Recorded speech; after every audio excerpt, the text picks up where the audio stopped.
La revue Etherval vous propose Santa Luna de Rémi Pribilski. Eddie était méchant. Il marchait au beau milieu de la route, comme si les rues lui appartenaient. Il regardait les gens de haut avec son air de rocker américain tout droit issu du Texas.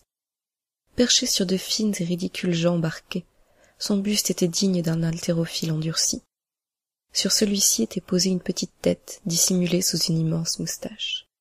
Quelques mois auparavant, il avait arrêté de fumer, mais il empestait encore le tabac froid à des kilomètres. Quand son médecin lui avait annoncé que ses poumons n'étaient pas jolis, il s'était dit qu'il devait se prendre en main. Il avait alors décidé que c'en était fini avec la clope au bec. Comme rien n'était jamais facile dans sa vie, il avait compensé en se mettant à boire. C'était pour cela qu'il se rendait tous les jours à la même heure chez Ramirez, un petit gars tout maigrichon, qui tenait un bar où tout le monde buvait bien plus qu'il n'en était raisonnable.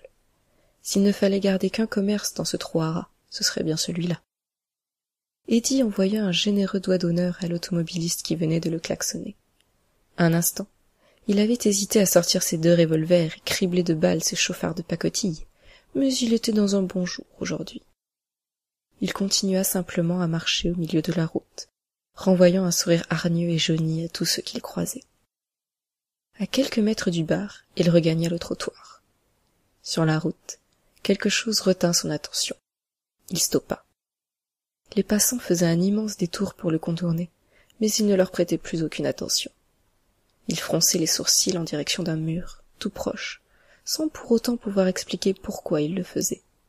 Il se tourna même complètement pour faire face à ce petit renfoncement, situé entre un coiffeur et une boucherie, où l'un des murs l'attirait désespérément. Il n'avait pourtant rien d'exceptionnel. C'était un mur, comme les autres.